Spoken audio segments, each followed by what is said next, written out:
ဆိုလာ490ကျော်ပဲပေးရတယ် AI design အရှိက130မှခွန်ပေးရတယ် Okay အားလုံးမင်္ဂလာပါ Genius Vlog ကနေကြိုဆိုပါရစေကျွန်တော်များတော့ Junior ပါဒီနေ့ကျွန်တော်ဘာလို့မှလည်းမပြောခင်မှာကျွန်တော်အရင်8ရက်တော့ပေါ့နော်အားလုံးလည်းသိတဲ့အတိုင်းပဲကျွန်တော်နည်းနည်းပပကျွန်တော် golf စရိုက်တယ်အခု golf club ကိုကျွန်တော်မာလိုက်တယ်ဘယ်မှာလဲဆိုတော့ Callaway pre-owned golf club ကနေမှာကျွန်တော်အခုမာလိုက်တဲ့ golf club ကလည်းအစ်စ်မဟုတ်ဘူးเนาะအဟောင်း golf club ကိုမှကျွန်တော်မာလိုက်တာအခုရောက်လာပြီဒီမှာပါပြမယ်ဒီနောက်မှာတော့တွေ့နေရတဲ့အတိုင်းပဲပေါ့နော်ဒီက these are the one ဒီဟာတွေပါဒီဘုံကြီးတွေပါအဲ့ဒါကျွန်တော်အခုဒီဘုံနှစ်ဘုံကို unboxing လုပ်ပါမယ်ဆိုတော့ကျွန်တော်လည်းဒီဘုံနှစ်ဘုံလိုက်ပြီး unboxing လုပ်တော့လိုက်ကြည့်ကြပါပေါ့နော်ကျွန်တော်လည်းစိတ်ဝင်စားနေပြီကျွန်တော်မာထားတာဒါဆိုရင် Black Friday ပြီးတော့တရက်မှကျွန်တော်မာလိုက်တာအခုမှရောက်တယ်တစ်ပတ်လောက်ကြာတာပေါ့နော်တော်တော်စောင့်ရတာပေါ့နော်စိတ်ကလိုချင်နေတဲ့စိတ်နဲ့ဆိုတော့ပို့ပြီးစောင့်ရတာကြာတယ်လို့မျိုးဖြစ်တယ်ဆိုတော့အခုဖွင့်မယ် let's start ပြီးရင်ကျွန်တော်ကြည့်မှာပေါ့နော်ကျွန်တော်ရဲ့မျှော်မှန်းထားတဲ့ expectation နဲ့ကြိုက်လားမကြိုက်ညီလားချို့အကုန်လုံးက use ပဲဒါပေမဲ့ use ဆိုမှ good use တွေလည်းပါတယ် like new နီးပါးလည်းပါတယ် average use တွေလည်းပါတယ်ဆိုတော့ကြည့်မယ်လေဘယ်လိုဖြစ်မလဲပြီးရင်တစ်ခုကောင်းတာဒီကနေ website ကဝယ်တဲ့ဟာတွေ returnable ဆိုတော့တချို့ဟာမကြိုက်ဘူးဆိုရင်ကျွန်တော်ပြန်ပြီး return လုပ်လို့ရတယ် it's a good thing ဆိုတော့ပြီးမှကျွန်တော်ဘာတွေဝယ်တယ်ဘာတွေဘယ်လောက်တွေကြာခဲ့တယ်ဘယ်လောက်တွေကြာတယ်ဆိုပြီးတော့ပြပါမယ်နော်ကျွန်တော်လိုက်ကြည့်ကြရအောင်စမယ်အပေါ့တဘူးပေါ့နော်အပေါ့တဘူးကနေစဖောက်မယ်အဲ့တော့ဘူးမှာဘာတွေပါမလဲဆိုတော့အရင်ပြမယ်ကျွန်တော်ဒီမှာတော့ဒီမှာ get to ဘူးပဲပေးထားပြီးကျွန်တော်ရဲ့ shipping address တွေဘာတွေအကုန်လုံးပါတာပေါ့နော်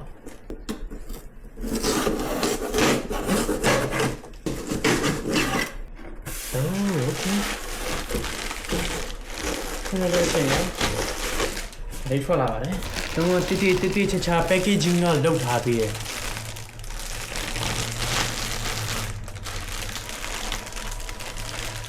Oh, okay. Look at this. Yeah, the moment that I've been waiting for.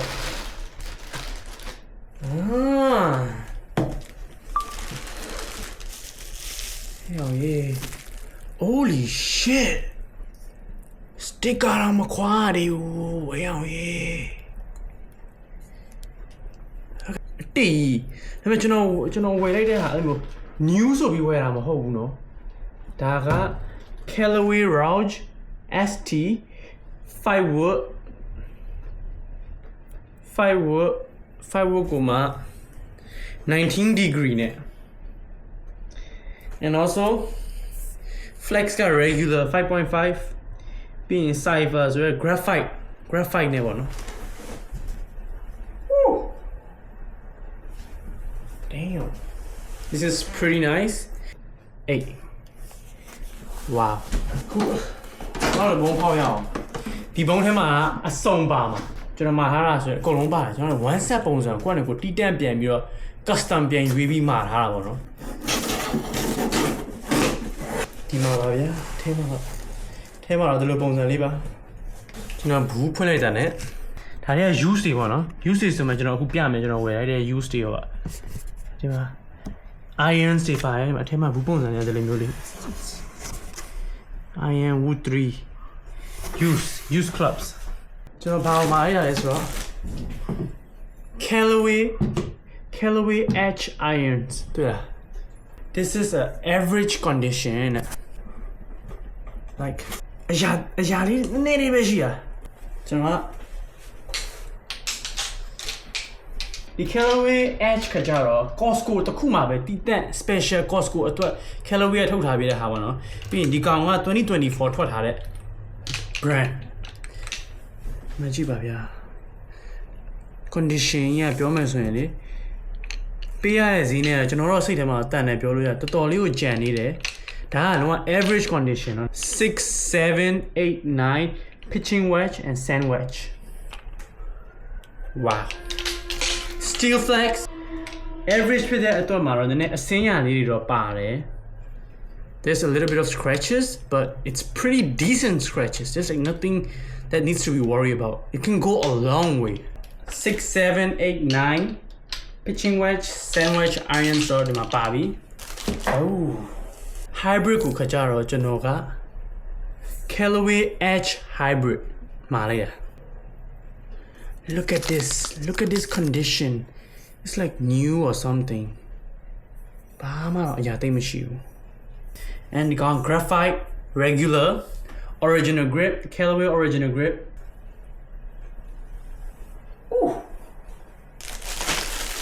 Nadia power, Nadia kind of must Ooh. Callaway Edge Koma. Who 3? အရာဒီကောင်တော့နည်းနည်းလေးအရာလေးရှိတယ် but တော်ယုံတုံးထားယုံလောက်လေးပဲဒါလည်း graphite wood 3 regular flex and then Callaway original grip ဟုတ်တာပေါ့ original grip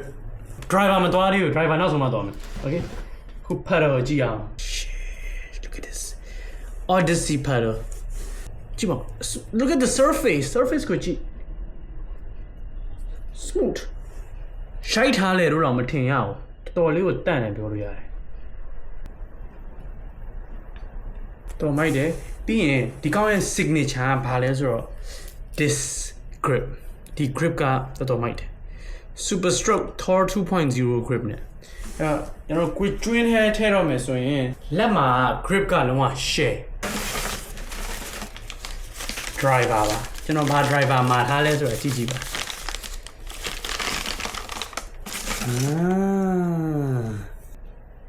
Callaway Epic AI design အရှိရဒီဟာကို AI နဲ့ design လုပ်ပြီးတော့ flat လုပ်ထားတာ9 degree regular flex head ကြီးကနေရာကြီးမဟုတ်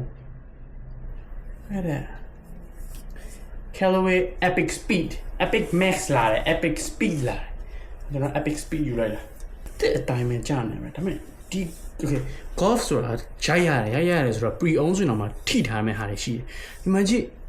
အတွင်းရလေးနည်းနည်းလေးပဲရှိတယ်အဲ့လိုမျိုးစုပ်ပြတ်တက်နေပြီးတော့လေခြေနေမကောင်းတဲ့အထိမဟုတ်ပြီးရင်ဒီဟာတွေကအားလုံးက 100% authentic just like 100% authentic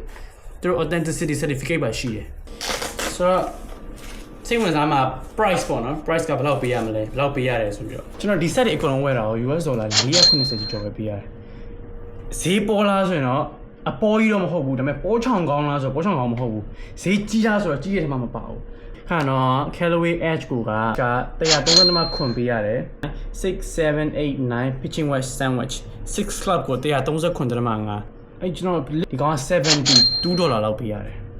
အဲ့စတစ်ကာမခွာထားဘူး driver 130မှာ6တယ်မှာ4တက်ခါရာ$42ပဲပေးရတယ်ပြီးရင်အသစ်ဆက်ဆက်ကြားနေတာပဲကျွန်တော်ပြောချင်တာခု3ဆိုရင်$26ပဲပေးရတယ် Edge ကိုမှ hybrid ကလည်း$35 total က$490ကျွန်တော်အနေနဲ့ I would give this